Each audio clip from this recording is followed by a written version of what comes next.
Hello my friends, how are you? I hope everybody is fine. My name is Daniel Villarino. Welcome to my YouTube channel.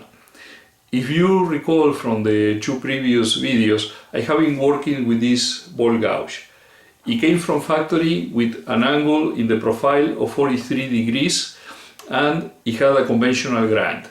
In the first of those two videos, what we did was to replicate those exact conditions. We just wanted to replicate the sharp edge and the profile as it came from factory.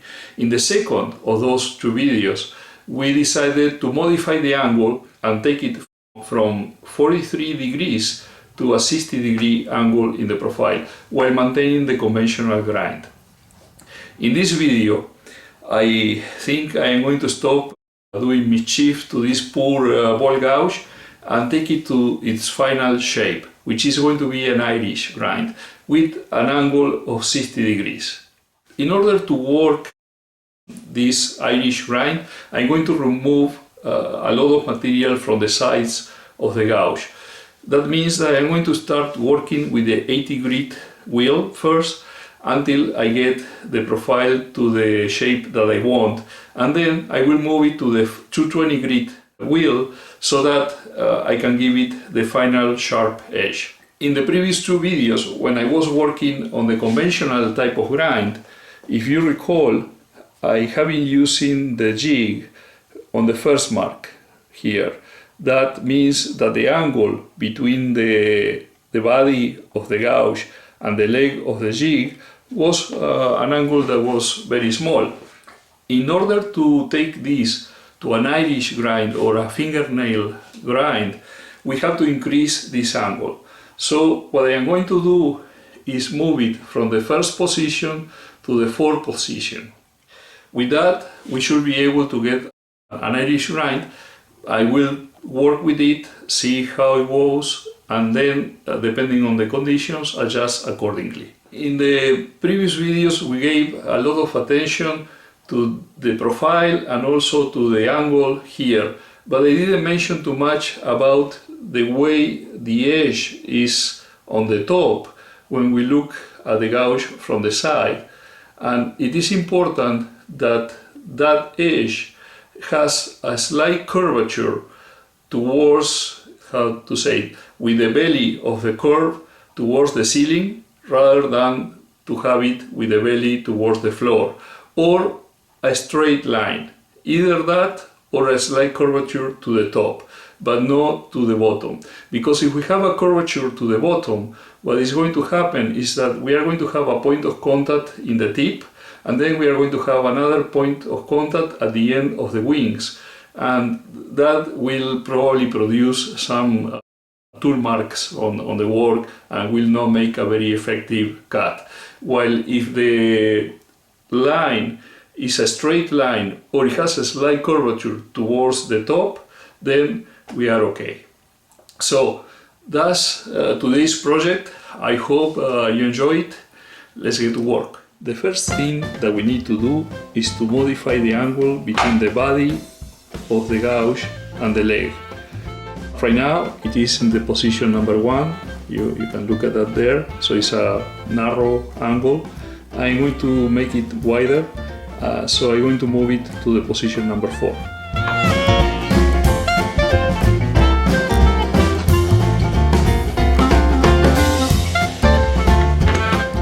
That angle is more open than the previous one. It should give us an Irish grind. The second thing we need to do is to make sure that the distance from the place where the tool protrudes from the jig and the tip of the tool is exactly 2 inches. Because I have 2 inches from this part here to the border of the table, I'm going to gently put the tip of the tool there and then move the jig until it makes contact with the table, like that.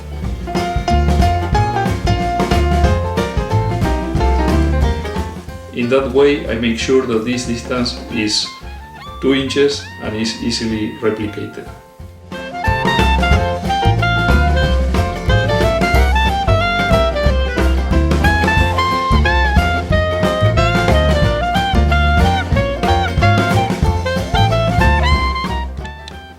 Okay, I have painted the profile of the tool in black, and what we need to do now is to check the distance between this support, the support of the jig, and the wheel. We already know that this angle here is 60 degrees in the middle of the profile, so I'm going to make sure that it's still 60 degrees because that's the angle I want.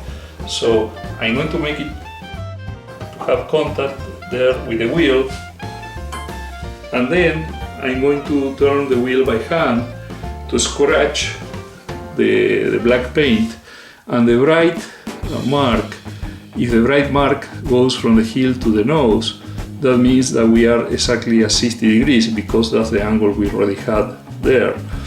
But if it is towards the heel, that means that this is too close and we have to move it away from the grinder.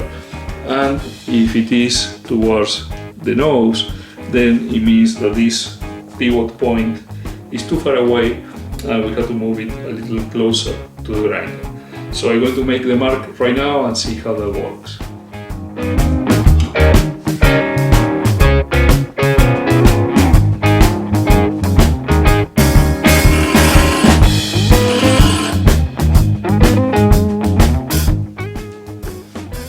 You can appreciate there that the bright mark, the metal mark, where the paint was removed, it actually goes all the way from the heel to the nose, but it is wider at the heel than at the nose. So that means that we are almost exactly in the position we want, but the heel is touching a little bit more than the nose. That means that this pivot point is too close to the wheel and we have to move it away just a little bit. Before doing the new test, I'm going to repaint this black so that it won't give me a bad indication, and then move this just a hair towards the side.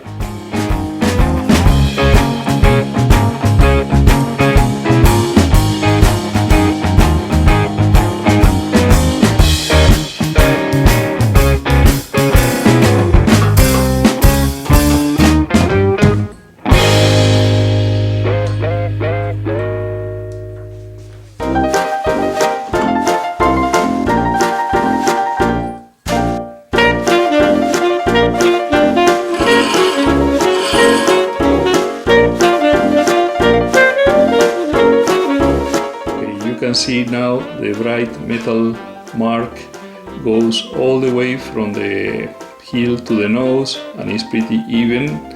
So we are at the angle of 60 degrees here in the middle, and we are ready to begin to work sharpening, and particularly we are going to work a lot on the sides where we want to have the profile developing, the Irish grind profile developing.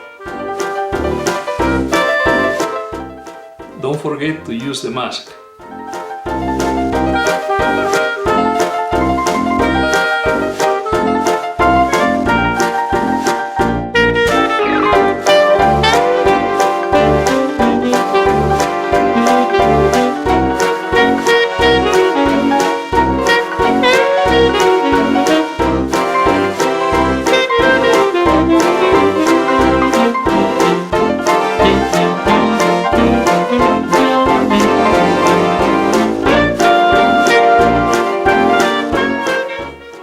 Okay, I work a little bit, and as it was to be expected, in the middle of the profile, because we have the 60-degree angle, we have a bright surface from the tip to the heel, but on the sides we are working mostly on the heel of the profile, and you can see that there are some black areas towards the tip yet, over there and also over here.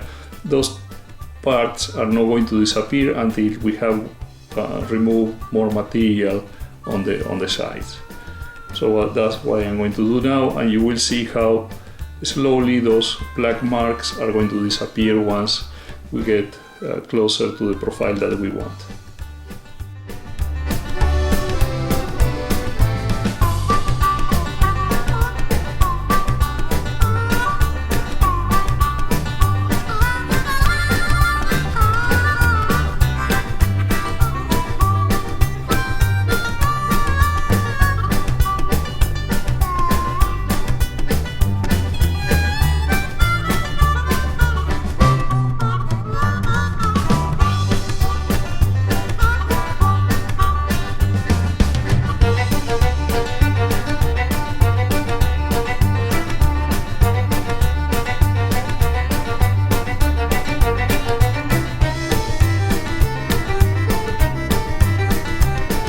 can see that it has developed more of Irish grind.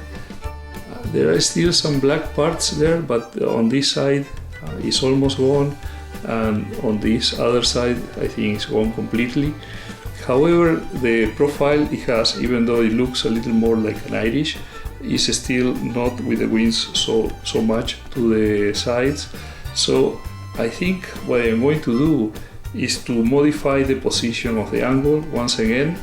I'm going to take it from the 4th position to the 5th position and see if that gives me more of the profile that I want, which is much more towards the back.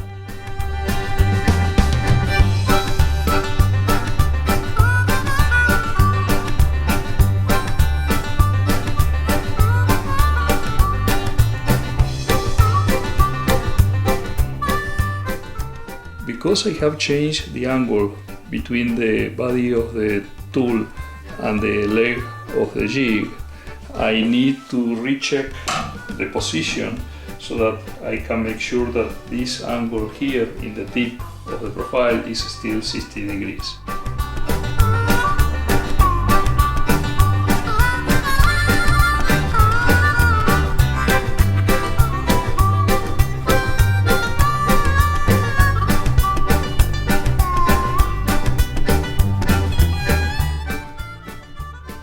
So you could see I rechecked the angle. I had to move the arm inside a little bit closer to the wheel, and now I have a contact all over the surface from the base of the profile to the tip. So I know that here is 60 degrees. Now I am going to keep grinding, and I paint everything black because you will see that we are going to grind more on the base and keep going farther back on each side.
Right now I have the sharp edge all around on all the sides, and the typical Irish grind sweat pack wings on both sides, and symmetrical shape, basically with the curvature towards the top as I wanted on both sides, and very similar.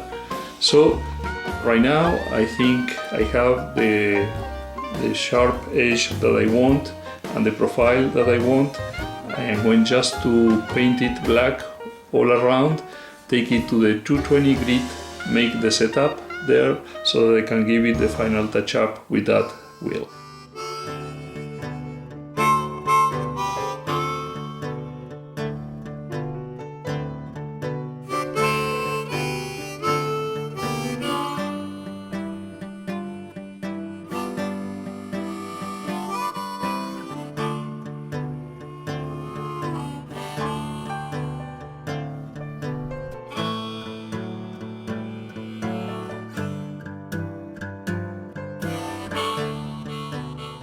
Okay, before I transfer the arm from the 80 grit to the 220 grit wheel, I made a mark on the tube, and as you can see I mark it with a letter C, so that right now I can make the test to see if the angle is going to be still 60 degrees, adjust accordingly.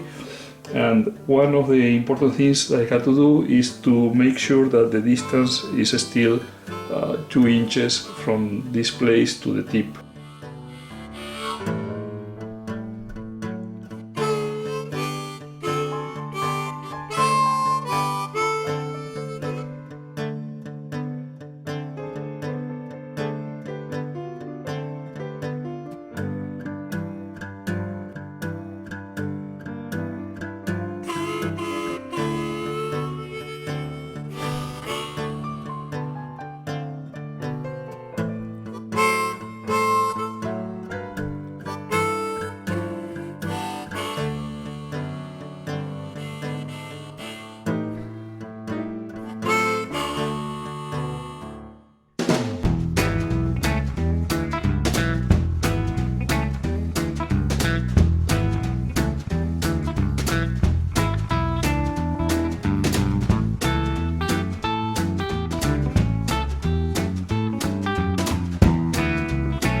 Okay, my friends, I finished sharpening the tool, and as you can see, it has the Irish type of grind with the swept back wings, the curvature of the profile towards the ceiling, the angle of 60 degrees, symmetrical with the fingernail shape. And as you could see in the previous demonstration, in the clip before, it cuts very nice. So now I have two tools like this. The other one is the black handle one that I can use for the balls with this particular and versatile type of grind. Now I put on the handle here, you can see the parameters, the 2 inches, the protrusion of the tool from the jig. The number 5 is the 5 mark in the angle for the jig, and the position C for the arm that I extend or retract away or towards the grinder. So I'm very satisfied with this sharpening edge, and I hope you enjoyed this video. If that's the case, please mark the like button down below, make comments, and if you haven't subscribed yet to my channel, please do so. That way, every time that I upload a new video, you are going to receive a notification. And it will be until the next one. Cheers!